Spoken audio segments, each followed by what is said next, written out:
দর্শক আপনাদের সকলকে স্বাগত জানাচ্ছি। আপনারা দেখছেন RSL জনতন্ত্র গণতন্ত্র।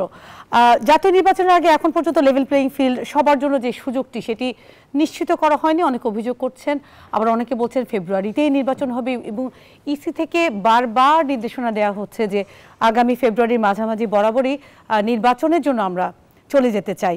এবং সেই সাথে আজকে যেরকম অনেকগুলো নির্দেশনা এসেছে এবং অনেকগুলো বক্তব্য এসেছে এবং সেই বক্তব্যের মধ্যে কমন একটি বিষয় নিয়ে আমরা যে আলোচনা দেখতে পাচ্ছি বিগত কয়েকদিন ধরেই সেফ এক্সিট নিয়ে, এই বিষয়টি নিয়ে এবং সেই সাথে যে সমসাময়িক আরও বিষয় রয়েছে এগুলোকে মাথায় রেখে আজকে আমাদের আলোচনার বিষয়বস্তু আমরা নির্ধারণ করেছি আলোচনায় সেফ এক্সিট এবং লেভেল প্লেইং ফিল্ড। আর এই পুরো অনুষ্ঠান সঞ্চালনে আপনাদের সাথে আছি আমি নুজাত আফরিন। আর এই বিষয়ে আলোচনা করার জন্য আমাদের স্টুডিওতে আজকে উপস্থিত রয়েছেন, আমার ঠিক ডান দিকে রয়েছেন ডক্টর আসাদুজ্জামান রিপন, বিএনপির ভাইস চেয়ারম্যান। আমরা আপনাকে স্বাগত জানাচ্ছি আজকের আয়োজনে। ধন্যবাদ আপনাকে। সেই সাথে আমাদের স্টুডিওতে আলোচনার জন্য আরো উপস্থিত রয়েছেন বাংলাদেশ জাসদের সাধারণ সম্পাদক নাজবুল হক প্রধান, আপনাকেও স্বাগত জানাচ্ছি। আমরা যে বিষয়টি নিয়ে আজকে আলোচনা করার জন্য এখানে এসেছি, আমরা যেমন প্রথমে বলেছি যে বিগত কয়েকদিন এটি আসলে অনেক দিন ধরে আলোচনা হয়েছে, কিন্তু সাবেক উপদেষ্টা যদি বলি, এখন এনসিপির প্রধান যিনি রয়েছেন নাহিদ ইসলাম, ওনার একটি বক্তব্য হওয়ার পর থেকেই বিষয়টি আবার উত্তাপ ছড়িয়েছে এবং ফেসবুক থেকে শুরু করে সোশ্যাল মিডিয়ার অন্যান্য যে প্ল্যাটফর্ম সেখানে আলোচনায় সেফ এক্সিটের যে প্রশ্ন বা এগুলো নিয়ে যে আলোচনা সেটি এসেছে এবং এই প্রসঙ্গে বিভিন্ন রাজনৈতিক দলেরও অনেকগুলো মতামত আমরা আজকে পেয়েছি। আমি শুরু করতে চাই জনাব আসাদুজ্জামান রিপন আপনাকে দিয়েই, সেফ এক্সিটটা কি আসলে? বাংলায় বোধহয় এভাবে বলা যেত নিরাপদ প্রস্থান। নিরাপদ প্রস্থানটা কার জন্য প্রযোজ্য, দ্যাট ইজ অলসো ইম্পর্টেন্ট।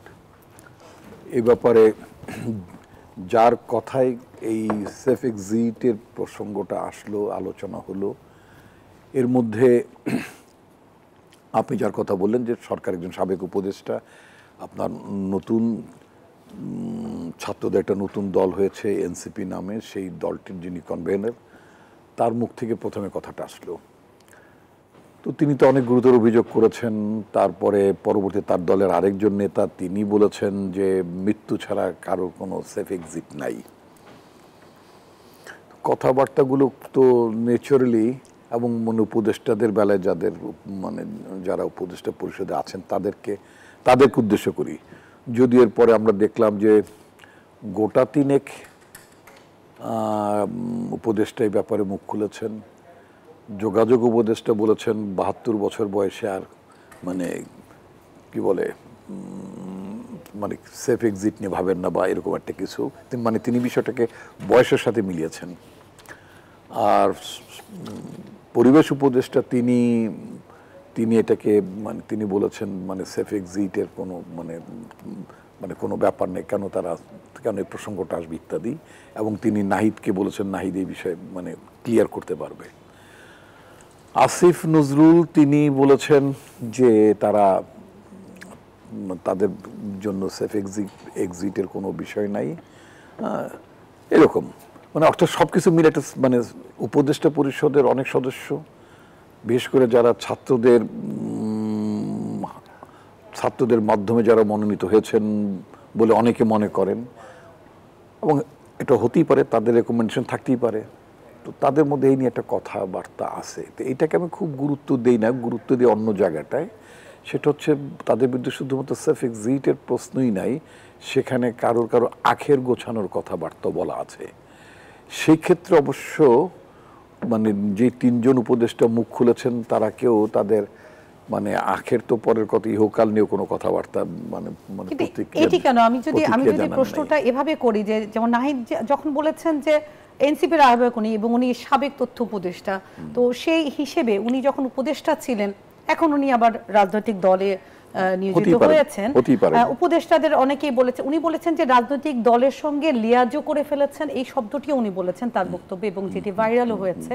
তারা বলছেন যে নিজেদেরকে এখন দায়িত্ব বুঝিয়ে দিয়ে সেফ এক্সিটে চলে যেতে চাচ্ছেন। নাহিদের বক্তব্য আমি যতটুকু বুঝি যে উনি বলতে চেষ্টা করেছেন যে এভাবে উপদেষ্টারা সেফ এক্সিটে যেতে পারে না, তাদের দায়িত্ব রয়েছে।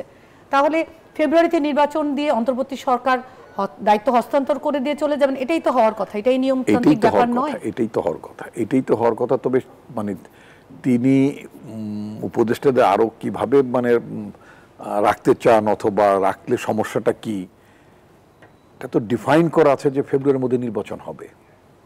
ফেব্রুয়ারির মধ্যে নির্বাচন হবে, মানে উপদেষ্টা পরিষদ একজন প্রধান আছে, প্রধান উপদেষ্টা, অবশ্যই তিনি তার উপদেষ্টা নিয়োগ করেন, তাই তো। তো তাদের যে মানে কর্মপরিধি টার্মস অফ রেফারেন্স যেটা, সেই টার্মস অফ রেফারেন্স অনুযায়ী তারা প্রধান উপদেষ্টার সন্তুষ্টি সাপেক্ষেই তার উপদেষ্টা পরিষদে কাজ করবেন। এবং প্রধান উপদেষ্টা যেহেতু ভাবছেন, প্রফেসর মোহাম্মদ ইউনূস যেহেতু ভাবছেন এবং জাতির সামনে প্রতিশ্রুতি দিয়েছেন এবং তার অঙ্গীকারও হচ্ছে যে আগামী বছরের ফেব্রুয়ারির মানে শুরুতেই জাতীয় নির্বাচনটা অনুষ্ঠিত হওয়া দরকার। এবং আমাদের দেশের জনগণ, রাজনৈতিক দলগুলো অনুভব করে যে দেশে একটা নির্বাচিত সরকার খুব দ্রুতই মানে দায়িত্বভার গ্রহণ করুক, জনগণের মানে শাসন ব্যবস্থা মানে প্রতিষ্ঠিত, এটি তারা চান। সুতরাং এটা নিয়ে কোনো আপনার মানে ভুল ভাবার বিষয় নয়। আমি যেটা ভাবতে চাই যে এমন কি হলো উপদেষ্টা পরিষদের অনেকের মধ্যে যাদের নিরাপদে প্রস্থান করতে হবে, তাদের প্রস্থানটা কেন মানে তাদের প্রস্থানের সাথে নিরাপদের মানে সম্পর্কটা কেন? আমরা তো দেখেছি ইতিপূর্বে যখন তারা আসলে কখন প্রস্থান করবে এটা তো খুব সুস্পষ্টভাবে আমাদের সংবিধানে বলা হয়েছে। এবং আমার মনে হয় সরকারের পক্ষ থেকে প্রধান উপদেষ্টার যে প্রেস উইং জনাব শফিক সাহেব, উনিও কিন্তু বারবারই বলেছেন, এতে কোনো সন্দেহ নেই। জনাব নাজমুল হক প্রধান, আপনার কাছে আমি আসতে চাচ্ছি, একই প্রসঙ্গে আমি আপনার মতামতটিও জানতে চাচ্ছি। আলোচনায় আসলো কেন হঠাৎ করে সেভ এক্সিটের ব্যাপারটি, এবং এটি নিয়ে কেন আমাদের এখন ভাবতে হবে? বা উপদেষ্টা যেমন উনিও বলছিলেন যে আসিফ নজরুলের বক্তব্য, উনি স্পষ্ট করেই বলেছেন যে আসলে সেফ এক্সিটের কোনো প্রয়োজন নেই, নিয়মতান্ত্রিক ওয়েতে নির্বাচন হবে এবং উপদেষ্টারা দায়িত্ব হস্তান্তর করে বুঝিয়ে দেবেন তাদের শেষ হবে তাদের মেয়াদকাল। এই আলোচনাটি কেন আসলো আবার? তবে একটা ব্যাখ্যা থাকা উচিত ছিল, শুধুমাত্র সেফ এক্সিট নিয়ে তো প্রশ্ন আসেনি, প্রশ্ন উঠেছে তাদের মানে আখের গুছিয়ে নেওয়ার ব্যাপারও। এই ব্যাপারে অবশ্য কোনো উপদেষ্টা নিজস্ব কোনো ব্যাখ্যা, নিজস্ব কোনো বক্তব্য তো আমরা পাইনি এখন পর্যন্ত। ওই ব্যাপারে ব্যাখ্যা থাকা উচিত ছিল উপদেষ্টাদের মধ্যে। সত্যি সত্যি কেউ আখের গুছিয়েছেন কিনা বা কারোর বিরুদ্ধে অভিযোগ আছে সেটা তাদের জানানো উচিত। নাজমুল হক প্রধান, আপনার ধন্যবাদ। একটি বিষয় হচ্ছে যে এই কথাটা তুললো কে? কথাটা তুললো বর্তমান অন্তর্বর্তী সরকারের ঘনিষ্ঠ যে দল, মিত্র যে দল, সবচেয়ে মিত্র ঘনিষ্ঠ। আমরা সবাই সরকারের মিত্র বলতে এই কারণে যে আমরা সাপোর্ট করেছি সরকারটাকে, আন্দোলনকারী শক্তি। কিন্তু যেটাকে সরকারের প্রধান যেটাকে বলছে যে এটা আমার পছন্দের দল বা আমি চাই নতুন একটা দল হোক, তাই না, সেই দলের সেই দলের পক্ষ থেকে এই কথাটা তুললো। কেন তুললো কথাটা? আমার কাছে দৃষ্টিভঙ্গিটা এরকমই মনে হচ্ছে, যখনই বাংলাদেশের নির্বাচনের কোনো আলোচনা আসে, জনগণ নির্বাচনমুখী হয়, নির্বাচন চাই যখন বলে, তখন দেখবেন বিভিন্ন সময় বিভিন্ন রকম কথাবার্তা উঠেছে এবং এটা ওই গভর্নমেন্টের পক্ষ থেকে উঠেছে, উপদেষ্টারাই তুলেছেন। আপনি দেখবেন বিভিন্ন সময় এর আগে এই সরকারকে আরও 4.5 বছর থাকতে হবে, পুরা মেয়াদটাই আছে, বারবার দরকার, এরকম অনেক কথাই উঠছে কিন্তু বারবার দরকার। এবং সাম্প্রতিককালে তত্ত্বাবধায়ক সরকারের অন্তর্বর্তী সরকার প্রধান ইউনূস সাহেব বাইরেও কিন্তু বলেছে যে উনি ইচ্ছা করলে কি এরকম 5 বছর 50 বছর এরকম থাকতে পারেন না, কিংবা সরকারের মেয়াদ নির্ধারিত না। তাহলে এই ধরনের কথাগুলি তোলা হচ্ছে আমার ধারণা নির্বাচনের পথটা যাতে মসৃণ না হয়, নির্বাচন নিয়ে ঝামেলা আছে এরকম একটা মেসেজ জনগণকে দেওয়ার জন্য। এটা হচ্ছে মূল বিষয়, যে নির্বাচনটা তো সহজ না। যার কারণে যারা ষড়যন্ত্রকারী শক্তি এরা বলছে কিসের ভোট, কোথায় ভোট, ভোট তো হবে না, এগুলি খামাখা এগুলি লাহলবাহী করতেছে। এবং মজার ঘটনা হচ্ছে জামাতের পক্ষ থেকে দেখবেন প্রথম কয়েক ভোট তো আমরা চাই কি পিআর চাই, তো পিআর চাওয়ার পরে কিন্তু সমস্ত জায়গায় প্রার্থী ঘোষণা করে দিচ্ছে ওনারা, তারপরে আগেই, তারপর বললো স্থানীয় সরকারের ভোট আগে চাই, সবার আগে জামাত সবগুলো দলে স্থানীয় সরকারের ভোট আগে চাই, এটা বলছে স্থানীয় সরকারের ভোট আগে চাই। তা আমার কাছে মনে হচ্ছে যে সমস্ত পরিকল্পনাই হচ্ছে নির্বাচনটাকে বাধাগ্রস্ত করার। এবং এই যে কথাগুলি উঠতেছে আজকে যে এখানটায় সেভ এক্সিট চাই, অমুক চাই, তমুক চাই, তাই না, সেভ এক্সিট এই গভর্নমেন্ট আসছে, অন্তর্বর্তীকালীন সরকার আসছে একটা ভালো সুষ্ঠু সুন্দর নির্বাচন করার জন্য। কিন্তু ওনারা দল গঠন করে ওনারা বিনিয়োগ সম্মেলন করবেন, ওনারা বেশি দিন থাকবেন, ওনারা পুরাতন শক্তিকে বর্জন করবেন, এই বিভিন্ন রকম কথাবার্তার কারণে কিন্তু জনমনের সংশয়টা আসতেছে এবং বিভিন্ন কথাবার্তা বলতেছে। আমি আশা করছি এই জায়গায় এই যে বর্তমান সময়ে এই কথাটা জনগণের পক্ষ থেকে এসছে এবং ওনাদের পক্ষ থেকে এসছে। আমরা শুনতে পাচ্ছি অনেক কিছু উপদেষ্টা নাকি অনেক অর্থবিত্তর মালিক হয়েছেন, অনেক উপদেষ্টার সন্তানদের নামে নাকি পতিত স্বৈরাচারীর যারা পলাতক মন্ত্রী তাদের বিজনেস অদল বদল হয়েছে, মানে মালিকানা পরিবর্তন হয়েছে, শোনা যায় এগুলি। এগুলি তদন্ত হলেই বের হবে এগুলি। তবে আমরা চাই, যেহেতু বিগত স্বৈরাচারী সরকার সামগ্রিকভাবে ব্যবসা বাণিজ্য থেকে শুরু করে মানে জনগণের যে অধিকার, নাগরিক অধিকার, সেটা পর্যন্ত তারা কেড়ে নিয়েছিল, সেই কারণে সেই পথে যারা হাঁটবে, ওই আগের মহাজ্ঞানী যে পথে গেছেন, ইনারাও যেন সে পথেই যান। কিসের সেবকজিৎ? They must try. তাদেরকে নির্বাচনের পরে জনগণের কাঠগড়ায় দাঁড়াতে হবে, তাদেরকে পালানোর সুযোগ নাই। কিসের সেবকজিৎ? কিন্তু তাহলে এই সেফ এক্সিট নিয়ে যেমন উপদেষ্টা জনাব আসিফ নজরুল উনি বলেছেন যে 2025-এ যে খসড়া রয়েছে সেটি নিয়ে আলোচনা হয়েছে এবং সেখানেও বলা হয়েছে যে উনি তো নিজে আইনের লোক, উনি বলেছেন যে সেফ এক্সিটের আসলে কোনো প্রয়োজন নেই, বরং জাতি হিসেবে দেশের মানুষের এই ফ্যাসিবাদী সরকারের যে বিধ্বংসী যে রাষ্ট্র কাঠামো ছিল সেটিকে তারা সেইটিকে যেন পুনর্বহাল না হয় সেজন্য তারা নির্বাচনের পথে আগাচ্ছেন এবং এখানে উপদেষ্টাদের সেফ এক্সিটের প্রয়োজন উনি এই কথাটি সুস্পষ্ট করেছেন। এবং তিনি আরও বলেছেন যে 72-এর সংবিধানে রাষ্ট্রপতি যেভাবে স্বাধীনভাবে নিয়োগ হতো, ডিসিশনগুলো নিত, এখানে তো গত মানে বাস্তবিক হারে সেটা তো প্রধানমন্ত্রী নিয়েছেন, রাষ্ট্রপতি সেটা আসলে নেননি। তো এটা নিয়ে তাদের অনেক কাজ করার ব্যাপার আছে এবং তারা সেই অনুযায়ী কাজ করছেন এবং যা যা করণীয় করে তারা এখানে প্রস্থান করবেন, এতে কোনো সমস্যা নেই। শোনেন তো, এটা ঠাকুর ঘুরে কলা খাই না, তো এগুলি বলতেছে কি জন্য? আমরা কি বলতে বলছি এগুলি ওনাদেরকে? আমরা তো বলছি ভাই তার সংস্কারটা করেন, বিচার আচার করেন, যারা পলায় গেছে তাই না, এদের সম্পদ ফেরত আনেন, বিচার করেন, ফাঁসি দেন, জেল দেন, যাই দেন এবং ভোটটা দেন। আমরা তো এই সংসারের মধ্যে পড়তে বলি না। ওনারা কেন সংসারের মধ্যে পড়ছেন? ওনারা কেন এই সমস্ত আওড়াচ্ছেন? নিশ্চয়ই ডালমেকুস কালা হয়। এই কালাটা দূর করার দায়িত্ব হচ্ছে জনগণের। বাংলাদেশের জনগণ, আমি বলি একটা জিনিস খুব পরিষ্কার করে বলি, আমরা আন্দোলনে কিন্তু চ্যাম্পিয়ন, বরাবরই সমস্ত বড় বড় আন্দোলন বাংলাদেশের জনগণ করছে। হ্যাঁ, হয়তো আন্দোলন অনুযায়ী কাঙ্ক্ষিত ফল আমরা পাই নাই, সেটা আরেকটা আলোচনা, কিন্তু বাট মুভমেন্টে বাংলাদেশের জনগণ কখনোই পিছনে ছিল না। এই যে আমরা একসঙ্গে এরশাদ বিরুদ্ধে আন্দোলন করেছি, আপনি দেখেন তার মতো লৌহ মানব, তাই না? সে তো বিরাট মিলিটারি শাসন, এই সেই অমুক তমুক, হ্যাঁ, উনিও কাছাকাছি এইভাবেই হাফ ভোট করে ক্ষমতায় ছিলেন। তো সেই লোকটাও কিন্তু এখানে বোডাউন করছে। পার্থক্য আওয়ামী লীগের সঙ্গে আওয়ামী লীগ বোডাউন না করে পালিয়ে গেছে, আর ওনার কৃতিত্ব হলো উনি এখানটায় রিজাইন করতে, সেই সাহসটা উনি দেখিয়েছেন। এইটাই হলো পার্থক্য। এবং সেই ক্ষেত্রে এরশাদ নিশ্চয়ই হিরো। আর এই যারা আওয়ামী লীগ ছিলেন বহুদিনের দল, তাই না, তারা জিরো, তারা পালিয়ে গেছেন।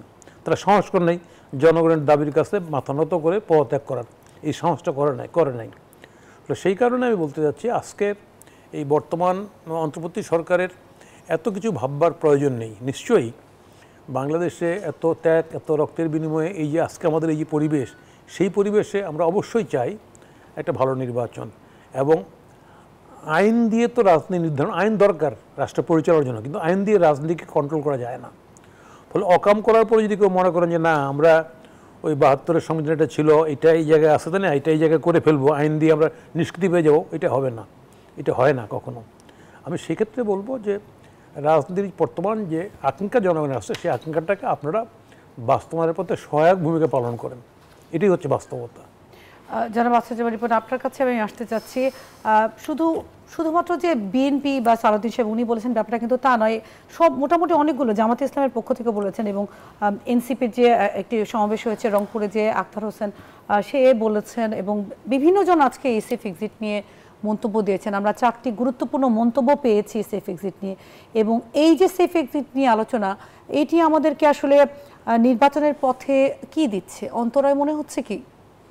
ইনফ্যাক্ট আমি তা মনে করি না। বাংলাদেশে নির্বাচনের রোড ম্যাপ অলরেডি ঘোষিত হয়েছে। বাংলাদেশের মানুষ এখন নির্বাচনমুখী, নির্বাচনে ভোট দেওয়ার জন্য প্রস্তুত, এবং তাদের নিজেদের ভোটে তাদের মতামতের উপর ভিত্তি করে তারা একটা সরকার দেখতে চায়। অর্থাৎ দেশটি জনগণের ভোটে শাসিত একটি সরকার দরকার, এটা জনগণ মনে করেন। এই প্রক্রিয়ার বাইরে অন্য যে কোনো প্রচেষ্টা বাংলাদেশকে আসলে খুব দুর্দশাগ্রস্ত করে তুলবে। আজকে আপনি যে বিষয়টি নিয়ে আলোচনা করছেন সেটা হচ্ছে সেফ এক্সিট নিয়ে, মানে একজন সাবেক উপদেষ্টার মন্তব্য এবং অপর উপদেষ্টাদেরকে নিয়ে। তো আপনি নিশ্চয়ই আজকে খেয়াল করেছেন, অবশ্য ঘটনাটি আগেরই, সেটা হচ্ছে বাংলাদেশ সেনাবাহিনীর কয়েকজন সার্ভিং এবং কয়েকজন রিটায়ার্ড অফিসারকে আপনার মানে তাদের ব্যাপার আইসিটি, এই ব্যাপারটিতে আসলে আমি বিশদ আলোচনা করতে চেয়েছিলাম, এই জন্য ভেবেছিলাম যে আমি হয়তো পরে, আপনি অবশ্যই বলতে পারেন না, যদি আপনি এখন আবার বিরতি যান তাহলে আমরা পরে তুলতে পারি। জি, সেই জন্য আর কি আমরা আমাদের বিরতির পর অবশ্যই আমাদের অনেকগুলো, যেমন আমাদের লেভেল প্লেইং ফিল্ড একটা ইস্যু, আমি অবশ্যই বিরতির পর আজকের খুবই গুরুত্বপূর্ণ একটি সংবাদ এটি সেনাবাহিনীদের যে ঘটনাটি, তো এই আটকের বিষয়ে আমরা অবশ্যই বিরতিতে আলোচনা করবো, কিন্তু তার আগে বিরতি যাওয়ার আগে আপনারা আমি খুব ছোট করে মন্তব্য শুনতেই চাচ্ছি যে যেমন আমাদের আজকের আলোচনায় যে সেফেক্সিস নিয়ে কথা বলছি, আমি বিষয়টি বোঝার চেষ্টা করছি যে জনাব নাহিদ ইসলাম উনি যেহেতু বলেছেন কথাটি, আপনিও বললেন যে উপদেষ্টাদের কাঠগড়ায় দাঁড় করানোর বিষয় বা তারা আসলে এই সময়টাতে তা কি করেছেন। আসলে নির্বাচন তো ফেব্রুয়ারিতে হচ্ছে এবং জনগণও নির্বাচনমুখী, আপনারা নিজেরাও নির্বাচনমুখী, রাজনৈতিক প্রস্তুতি চলছে। আমি যদি আপনাকে বলি ভার্চুয়ালি এখন তো আপনার মানে একটা ইন্টারিম গভর্নমেন্টের পার্টিকুলার মিনিস্ট্রির প্রধানগুলো হচ্ছেন উপদেষ্টারা।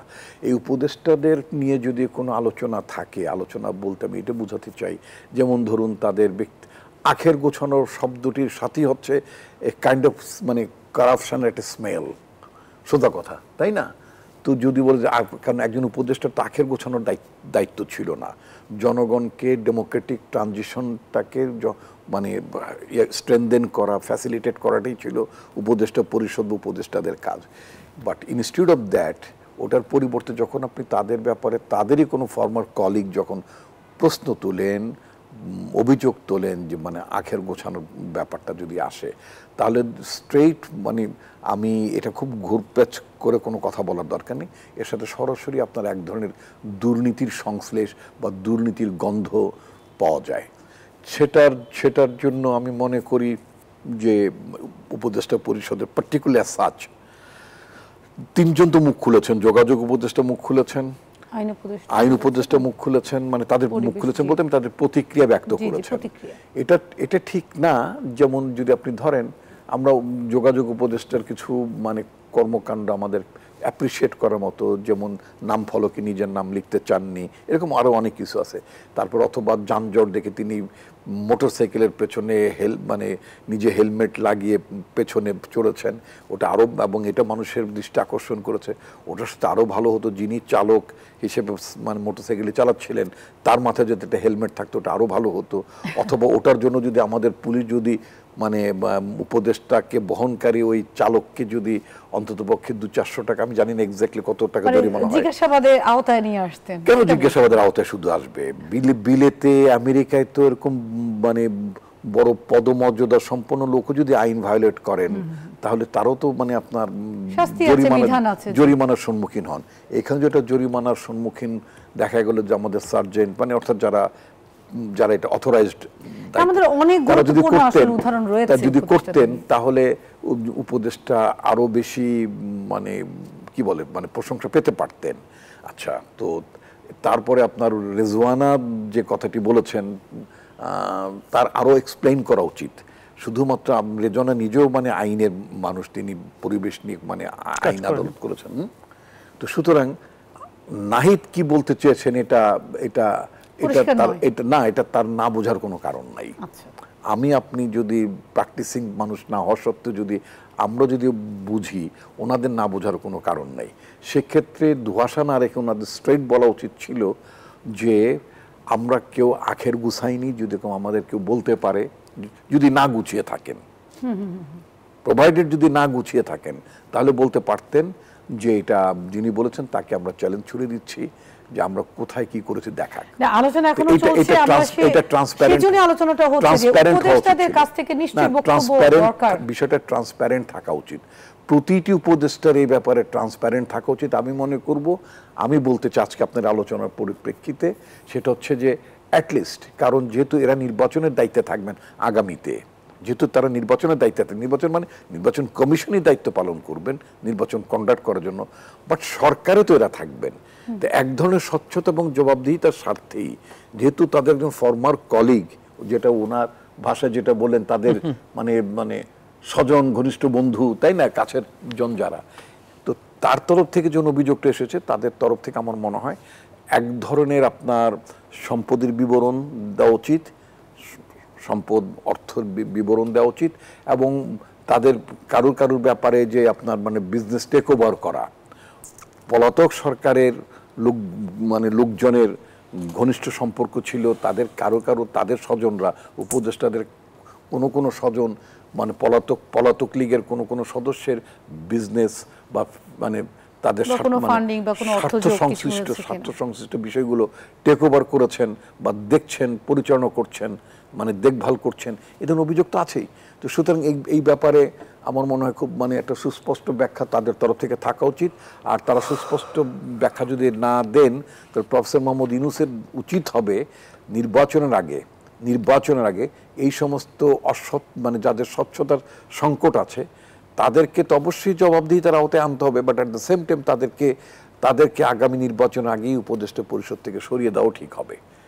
কারণ মানে প্রফেসর মোহাম্মদ ইউনূস বলেছিলেন যে তাড়াহুড়ো করে তিনি শপথ নেওয়ার সময় তাড়াহুড়ো করে অনেককে তিনি গ্রহণ করে, কয়েকটা সেকেন্ড দিয়ে শেষ করে দিই, যে তাড়াহুড়ো করে তিনি হাতের সামনে যাদের পেয়েছেন বা নাম পেয়েছেন তাদেরকে তিনি নিয়েছেন। বাট মিন হোয়াইল তাদের কারো কারো সম্পর্কে যেহেতু প্রশ্ন উঠেছে, প্রশ্নবিদ্ধ কেউ কেউ হয়েছেন, অথবা ডেলিভারি করতে পারছেন না, অ্যাটলিস্ট আমি একজন নাগরিক হিসেবে বুঝি 2-4টা উপদেষ্টা তাদের ডেলিভারি করতে পারছেন না, রিয়েলি পারছেন না।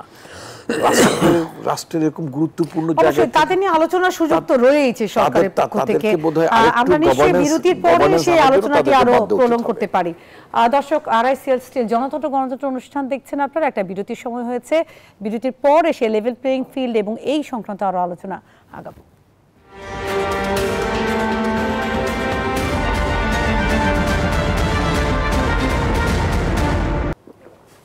বিরতি পর আবারও স্বাগত জানাচ্ছি। আপনারা দেখছেন আরআইসিএল স্টিল গণতন্ত্র। আমরা সরাসরি আলোচনায় চলে যেতে চাচ্ছি। জনাব আসাদুজ্জামান রিপন, আমরা বিরতির আগে আপনাকে দিয়ে শেষ করেছেন, আপনাকে দিয়ে শুরু করতে চাচ্ছি আরেকটি বিষয় যেটি আজকের খুবই আলোচনায় চলে এসেছে, যে গুম ও খুনের ঘটনায় মানবতা বিরোধী অপরাধে 15 জন সেনা কর্মকর্তাকে হেফাজতে নিয়েছে সেনাবাহিনী, একজন অবশ্য এখনো নিখোঁজ। এই যে গুম ও খুনের ঘটনার যে বিচারগুলো শুরু হয়েছে, ট্রাইব্যুনালের আইনে এটি যাবে নাকি সেনাবাহিনীর আইনে যাবে, এটি নিয়ে একটি আলোচনাও এসেছে। আপনি বিষয়টিকে কিভাবে দেখছেন? আমি এই ব্যাপারে ঠিক মানে আইনি ব্যাখ্যাটা দিতে পারবো না যে মানে কিভাবে যাবে, মানে অর্থাৎ সেনা আইনে বিচার হবে, সেটি তো অবশ্যই আলোচনা চলছে। নিশ্চয়ই 3টি আইন রয়েছে, দেশে সেনা আইন রয়েছে। আমরা এর আগে কিন্তু 2 ধরনের ব্যাখ্যাই দেখেছি, যেমন 7 খুনের ঘটনায় কিন্তু আমরা দেখেছি যেমন সেনাবাহিনী তারা নিজেদের আন্ডারে নিয়ে আইনটা করে বিচারের কাজ শুরু করেছেন, আবার অনেকগুলো অভিযোগ রয়েছে যেখানে আবার কিন্তু ট্রাইব্যুনাল আইনেও কাজ হয়েছে। আমি প্রসিডিউরাল ম্যাটার নিয়ে আমার কোনো আলোচনা নাই, এটা যারা আইনজ্ঞ, যারা প্র্যাকটিসিং লয়ার তারা বলতে পারবেন। আমার বক্তব্য অন্য জায়গায়। আজকে যখন আমি সেনাবাহিনীর অ্যাডজুটেন্ট জেনারেল একটা স্টেটমেন্ট যখন দেখলাম, সেখানে তিনি বলেছেন যে মোরালি তারা মানে লস করেছেন এই ঘটনায়, মানে অর্থাৎ এই যে যাদেরকে অ্যাকিউজ করা হয়েছে। আমি বলতে চাই যে মানে বাংলাদেশ সেনাবাহিনী কি ফার্স্ট আপনার মোরালি লস করলো কি না, আমার কাছে তা মনে হয়নি। আমার কাছে মনে হয়েছে যখন মনে করেন সেনাবাহিনী সার্ভিং অফিসার হিসেবে ব্রিগেডে আবদুল্লাহ আজমিকে যখন আপনার আটক করা হয়, অথবা মেজর জিয়া বলে এক মানে আর্মি অফিসার ছিলেন, তাকে আটক করা হয়েছিল কিনা আমি জানি না, বাট তার বিরুদ্ধে অনেক অভিযান চালানো হচ্ছিল। তো সেনাবাহিনী তো এটা কোনো নতুন কোনো বিষয় না। রিটায়ার্ড আর্মি অফিসারদের মধ্যে তো আমি অনেকের কথা জানি যাদেরকে আপনার শেখ হাসিনা আমলের কথা যে বলে ব্রিগেডিয়ার রহিম, এক ভদ্রকে আমি চিনতাম, সো নাইস, এত এফেক্টিভ, এত এফিশিয়েন্ট একটা অফিসার ছিলেন, আপনার এনএসআই ডিজি ছিলেন তিনি, ব্রিগেডিয়ার রহিম।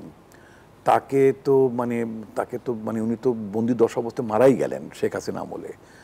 তো সেখানে তো মানে এই যে মোরালি লসের কথা বললেন, অথবা বিডিআর হত্যাকাণ্ডের কথা যদি আমরা বলি, সেখানে এতগুলো ব্রিলিয়ান্ট ব্রাইট অফিসার আপনার এই বিডিআরের কম্পাউন্ডের মধ্যে তারা যেভাবে নির্মম হত্যাকাণ্ডের শিকার হলেন, এবং তার মানে ফেলোস, তার কম্পেনিয়ন্স, তার কমরেডস, তার সাথে যারা চাকরি করতেন সেনাবাহিনীতে, তৎকালীন সেনাপ্রধান জেনারেল মঈন তাদেরকে রেস্কিউ করার জন্য, তাদেরকে বাঁচানোর জন্য সেইভাবে কোনো এফেক্টিভ উদ্যোগ মানে তাদের তরফে ছিল না।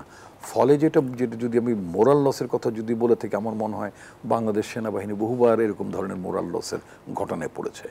একটা কথা আমি সেনাপ্রধান একটা মানে বক্তব্য, যেটা অ্যাটর্নি জেনারেলের মানে বরাতে যেটা এসেছে, যেটা বলেছেন যে will stand first with justice, এবং এই কথাটা বলেছেন। সার্টিনলি আমরা জনগণ হিসেবে যেটা বলতে চাই, আমরা নিজেরাও কিন্তু will remain stand first with justice. আমরা তো বিচারটা চাই।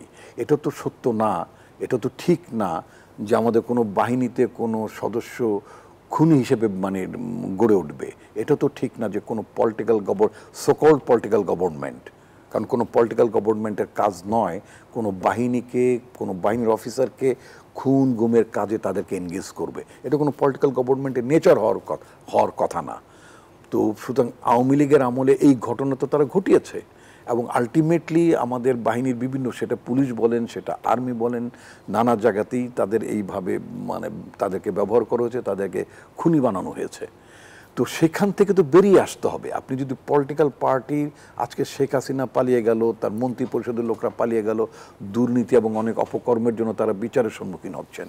একইভাবে সেই ঘটনা যদি কোনো মানে তথাকথিত আলেমও যদি করেন, তথাকথিত যদি কোনো বুদ্ধিজীবীও করেন, একই ঘটনা যদি রাজনীতিকরাও যদি করেন, কেউ তো বিচার ঊর্ধ্বে না, কেউ বিচার ঊর্ধ্বে না। সুতরাং আমরা এই ঘটনা একটা ব্যাপারে আমি যেটা মনে করি সেটা হচ্ছে যে ভবিষ্যতে যে পলিটিক্যাল গভর্নমেন্ট হবে, যে ডেমোক্রেটিক ট্রানজিশনের কথা আমরা ভাবি, ভবিষ্যতের পলিটিক্যাল গভর্নমেন্ট কখনই এই যে মানে আমাদের বিভিন্ন বাহিনীর সদস্যদেরকে মানে তাদের অসৎ রাজনৈতিক উদ্দেশ্যে ব্যবহার করার যে প্রবণতা অথবা তারা করতেন, আমাকে একটু যদি করতেন, সেখান থেকে তারা বেরিয়ে আসবেন। এক, দ্বিতীয়ত হচ্ছে যে আমাদের বাহিনীর সদস্যদেরকে, পার্টিকুলার সেনাবাহিনীর সম্পর্কে আমরা জনগণ একটি শব্দ বলতে ভীষণ ভালোবাসি, সেটা হচ্ছে দেশপ্রেমিক সেনাবাহিনী। দেশপ্রেমিক রাজনৈতিক দল বলা হয় না কোনো অন্য প্রতিষ্ঠান থেকে, কিন্তু সেনাবাহিনী সম্পর্কে মোটামুটি সবাই, কিন্তু আমরা যারা সিভিলিয়ান, যারা আমরা পলিটিক্স করি, অন্য পেশার লোকেরা, তারা কিন্তু সেনাবাহিনীকে আমরা একটু আলাদা দৃষ্টিতেই দেশপ্রেমিক হিসেবে তাদেরকে আমরা আলাদা অনার করতাম, তাদের ত্যাগ সবকিছু মিলিয়ে। তারা আমাদের সার্বভৌমত্বের প্রতীক সেনাবাহিনী। But at the same time একটা জিনিস মনে রাখতে হবে, in any way there should not be any attempt to tarnish the image of Bangladesh army. সেনাবাহিনী, সেনা কর্মকর্তা, সেনা সদস্যদের ভাবমূর্তিটাও যেন মানে আপনার মানে কন্ট্রোভার্সিয়াল করা না হয়, সেই ব্যাপারে খেয়াল রাখতে হবে, এটা চিন্তা করতে হবে। জনাব নাজমুল হক প্রধানের কাছে আমি আসতে চাচ্ছি যে কেন এই বিষয়টি আলোচনায় আজকে, একটা দেশের ইতিহাসে এটা প্রথম না যে সেনাবাহিনী বিচারের আওতায় আসবে কিনা আসবে, সেটা পুরনো প্রথম এই জন্য যে কর্মরত অবস্থায় এতজন সেনাবাহিনীর বিরুদ্ধে এই যে অ্যাকশনে যাচ্ছে ট্রাইব্যুনাল, এই ব্যাপারটাকে কিভাবে দেখছেন? একটা বিষয় খুব পরিষ্কার করে বলা উচিত আমাদের, যে বাংলাদেশ সেনাবাহিনীটা, হ্যাঁ আমরা দেশের সেনাবাহিনী যদি আমি বলি মার্ক্সবাদের দৃষ্টিভঙ্গিতে যদি বলতে না, রাষ্ট্রের ভেতর রাষ্ট্রটা হচ্ছে সেনাবাহিনী, মানে সার্বভৌমত্বের প্রতীক যেটা বললো উনি। সেই সেনাবাহিনী এখানটায় ক্ষমতার কারণে এইভাবে অপব্যবহার হবে, তাই না, এটা তো কেউ আমরা চাইতে পারি না। ডেমোক্রেসিতে যেমন স্বচ্ছতা দরকার, জবাবদিহি দরকার, আবার আইনের শাসনটা নিশ্চিত করা দরকার। আজকে সেনাবাহিনী যদি আইনের ঊর্ধ্বে থেকে যায়, তাই না, তাহলে আইনের শাসন প্রতিষ্ঠা করার প্রথম পদক্ষেপটাই আমাদের মিস হয়ে গেল, ত্রুটিপূর্ণ হয়ে গেল। আজকে বাংলাদেশে বিগত শেখ হাসিনা স্বৈরাচারী সরকার আমলে যেসব ঘটনা ঘটেছে, আমি নিজেও তো এরকম ভুক্তভোগী। আমাকে আত্মীয়কে দিয়ে, ডিজিএফআইয়ের গোয়েন্দা সংস্থার ব্রিগেডিয়ার আত্মীয়কে দিয়ে বলা হয়েছে আমি একটু টকশোতে বেশি কথা বলছি কেন। আমি সেই আত্মীয়কে তার খুব শাউট করছি, আমি হু আর ইউ, টেল হিম। আজকে এই যে হস্তক্ষেপ, রাজনীতি হস্তক্ষেপ এবং অপব্যবহার, গুম খুনের সঙ্গে যুক্ত, এটা তো বিচার হওয়াই উচিত। এবং যদি এটা করতে পারে গভর্নমেন্ট, আমার ধারণা, তাহলে সেনাবাহিনীটাও একটা পরিষ্কার জায়গায় দাঁড়াতে পারবে যে আমরা সেনাবাহিনী দেশের, জনগণের, আমরা সেনাবাহিনী কোনো দলের না।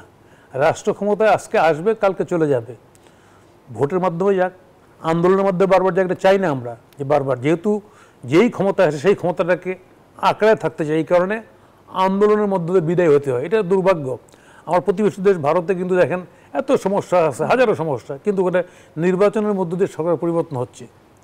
আর আমরা পাকিস্তানের উত্তরাধিকার, তো ওই পাকিস্তানের মধ্যে ঘটনা এই জায়গায় ঘটে আর কি। হ্যাঁ, বারবার ক্ষমতায় আসলে আর যেতে চায় না। এবং সেইখানটায় থাকার জন্য, রাখার জন্য যারা সরকারকে সহযোগিতা করছে, নিয়ম নীতি বহির্ভূত হবে। রাইট।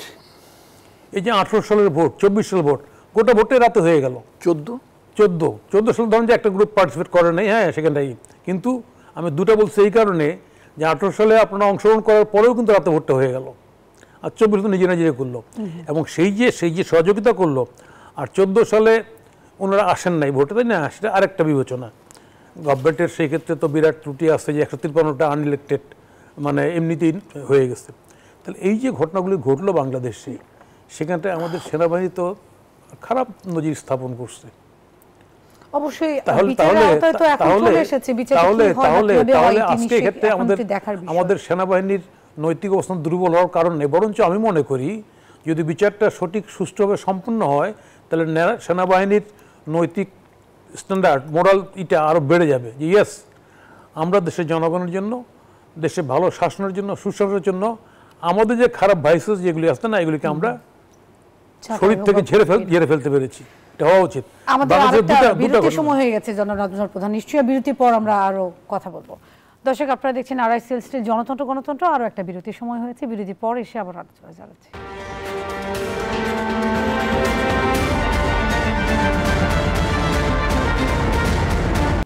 বিরতির পর দর্শক সবাইকে আবারও স্বাগত জানাচ্ছি। আপনারা দেখছেন আরআইসিএল স্টিল জনতন্ত্র গণতন্ত্র। আমরা আলোচনা করছিলাম বিভিন্ন ইস্যু। আমাদের আজকের যে আরেকটি ইস্যু, জনাব গোলাম পরার উনি জামাত ইসলামের সেক্রেটারি, উনি বলেছেন যে এখনো লেভেল প্লেইং ফিল্ড তৈরি হয়নি নির্বাচনের জন্য, এবং উনি অভিযোগ করেছেন যে পিআর যদি জনগণ মেনে নেয় তাহলে তারা মানবেন, বা পিআর বা এটা না করে জুলাই যে সনদ স্বাক্ষরের আয়োজন করা হচ্ছে এটি যেন করা না হয়, এই ধরনের একটি আশঙ্কা প্রকাশ করেছেন। আপনারা কি মনে করেন যে লেভেল প্লেইং ফিল্ড তৈরি হয়নি এখনো? আমি আপনাকে একটা কথা বলি, আসলে লেভেল প্লেইং ফিল্ড শব্দটি আসলো, মানে এই কথাটি আসলো হচ্ছে যখন একটা পলিটিক্যাল গভর্নমেন্ট থাকে তখন মনে হয় যে এটা পলিটিক্যাল গভর্নমেন্ট বা পলিটিক্যাল অ্যাডমিনিস্ট্রেশন আন্ডারে যদি আমি ইলেকশন করি, ওসি তার আন্ডারে, এসপি তার আন্ডারে, ডিসি তার আন্ডারে, ইত্যাদি ইত্যাদি। সুতরাং আমি অপোজিশন করি, আমি আই ক্যানট গেট জাস্টিস, অথবা আমি মানে সমান আচরণ পাবো না। এখন আমি বলতে চাই জামাত ইসলামকে স্পষ্ট করতে হবে যে whether this interim government is tilted to any political party or not. আমাদের তো জানা মতে একটা ইন্টারিম গভর্নমেন্টে নিজস্ব কোনো রাজনৈতিক দল থাকার কথা না, নেইও, তাই না? তাহলে লেভেল প্লেইং ফিল্ডের প্রশ্ন আসবে কেন? আজকে যদি কথা অন্য কোনো পলিটিক্যাল গভর্নমেন্ট থাকতো তাহলে বলতে পারতো যে না, তুমি তোমার দলের লোকদেরকে বেশি ফ্যাসিলিটিস দিচ্ছ, প্রশাসন তার দিকে একটু ঝুলে আছে, টিল্টেড হয়ে আছে, আমি ঠিক একই রকম সুযোগ সুবিধা পাচ্ছি না, ইত্যাদি ইত্যাদি। যেহেতু একটা ইন্টারিম গভর্নমেন্ট আছে, মানে কাইন্ড অফ কেয়ারটেকার গভর্নমেন্টের মতোই তো এরা, তাই না? সেই আমলে কেন আমি এই যে লেভেল প্লেইং ফিল্ড, একটা পুরনো গদ বাঁধা কথা, এই কথার এই অভিযোগগুলো আমরা কেন আনবো? এটা বিষয় হচ্ছে যে লেভেল প্লেইং ফিল্ড আসলেই আমাদের দেশের কি বলা যায় যে মানে স্বৈরাচার চলে গেলেও তার ভাইসেসগুলি তো রয়ে গেছে সমাজে না। যেমন কিছু কিছু কর্তা ব্যক্তি বলতে স্বাচ্ছন্দ্য বোধ করে আমি অমুক দল করতাম, ডিসি হোক ওসি হোক অমুক দল করতাম, এখন বের হয়ে গেছে দল, আগে বলতো না, আগে আওয়ামী লীগ করতাম, বুঝছেন না, এটা তো সরাসরি হতো। তো ফলে এখানটায় লেভেল প্লেইং ফিল্ড কথাটা কিন্তু বারবারই আসবে, আসা উচিত। প্রশাসনের কর্তব্য বোঝা উচিত বাংলাদেশে যে ঘটনা ঘটে গেছে, এবং সাম্প্রতিককালে এই যে মিলিটারিও বিচারের আন্ডারে আসতেছে, যে সমস্ত জেনারেল অপকর্ম করছে, তাহলে ওনাদেরও উচিত, প্রশাসন, জনপ্রশাসন বলেন, পুলিশ প্রশাসন বলেন, উচিত জনগণের স্বার্থে ওনাদেরকে শাসন কার্যের পরিচালনা করা, কোনো দলের প্রতি বিশ্বানুগত্য না। যদি মনে করে এই দলটা ক্ষমতায় আসবে, যে রিপন ভাইয়ের দল ক্ষমতায় আসবে, ওই কারণে রিপন ভাই যা বলবে সেটাই ঠিক, তাই না? তাহলে তো আর লেভেল প্লেইং ফিল্ড হলো না। আমার ধারণা সেই জায়গাটা সবারই খেয়াল রাখা উচিত। বিশেষ কোনো সুযোগ, বিশেষ কোনো সুবিধা দেওয়ার যাতে কোনো প্রশাসনের কোনো কর্তব্য চেষ্টা না করে, যে ভবিষ্যৎ ভালো হবে আমার ঝরঝরা, আমি বেহেশতে চলে যাবো ক্ষমতায় আসলে অমুক ভাই, তাই না? এই যে দৃষ্টিভঙ্গি, এই দৃষ্টিভঙ্গির কারণে লেভেল প্লেইং ফিল্ড দরকার এখানটায়। এখনও আমি তো এলাকায় যাই, এটা ঠিক জনগণের মধ্যে সেই সংশয় আছে যে যে পার্টির জোর যেখানটায় বেশি সেই পার্টি তো ভোট নিয়ে চলে যাবে, প্রশাসন শুধু হা করে থাকবে, আহা বেশ বলবে, যেটা অতীতের প্রশাসন বলছে। তাহলে এই জায়গাটা যাতে না হয় বারবার, আমাদের এত শিক্ষা, এত ত্যাগ তিতিক্ষার পর যদি আবারও সেই জায়গাটা ঘুরে ফিরে আসে, তাই না, তাহলে জাতির জন্য হবে দুর্ভাগ্যজনক। এটা আমরা নিশ্চয়ই সেটাই আশা করবো, যার যেহেতু 3 মাস আছে নির্বাচনের দিকেই হয়তো আমরা আগাবো, এই নিয়ে নিশ্চয়ই আরো আলোচনার সময়ও রয়েছে। দর্শক, এই ছিল আমাদের আজকের আরআইসিএল স্টিল জনতন্ত্র গণতন্ত্র অনুষ্ঠানে। নিশ্চয়ই পরবর্তীতে অন্য কোনো রাজনৈতিক ইস্যু এবং জনগণের ইস্যু নিয়ে আমরা কথা বলবো। সে পর্যন্ত সবাইকে ধন্যবাদ জানাচ্ছি।